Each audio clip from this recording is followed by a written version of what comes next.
Governor, Senator Daines mentioned a very specific challenge with the Endangered Species Act, but as a governor, you know that one of the best ways to head off those conflicts is to prevent species from ever being listed by recovering them through proactive voluntary conservation at the state level. Senator Tillis and 9 of his Republican colleagues and I have a highly bipartisan bill called the Recovering America's Wildlife Act that helps states do exactly that. And in fact, North Dakota's former Game and Fish Director, Terry Steinwand, was one of the architects of that legislation. It's got strong support from the Association of Fish and Wildlife Agencies, from many of the conservation groups that you mentioned in your exchange with Senator Justice.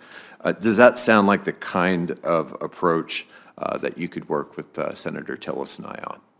Absolutely, Senator Heinrich. I think that, again, super sound principle there, which is to do the work to keep it off of the any kind of federal designation, working collaboratively with the states. I had the pleasure of working with our Game and Fish Commissioner, Terry Steinwand, for 6 of my 8 years as governor.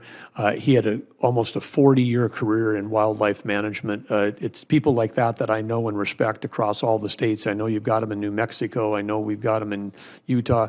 I mean, the people that work in game and fish at the state level that are working on these things. I haven't met somebody from the federal level that flies into North Dakota that cares more about the soil, the air, the water, the fish, the wildlife than the people that we have at the state level. And we should just, this sounds like you're entrusting this back to the states, and that's where it belongs. And it was really an idea that grew out of asking all of those agencies, like, what's the right way to approach this? And they said, well, instead of, just having an emergency room, which is what the Endangered Species Act effectively is, let's try to give wildlife primary care. Let's intervene when it's much cheaper and much more effective, and you can really move the needle. You and I talked a little bit about tribal water settlements. Those are incredibly important for water certainty in the West, especially with all the conflicts we have, not just in the Colorado Basin, but also in the Rio Grande Basin and other western basins. If you're confirmed, will you commit to continuing the department's work to both resolve legal claims around tribal water settlements, but also just implement the existing water settlements that have already been made? Well, you've got my commitment to work on those important issues. Great. I'm going to make one other quick statement. I know you heard from my friend and colleague from Idaho, and we've done some great work together on cleaning up abandoned mines.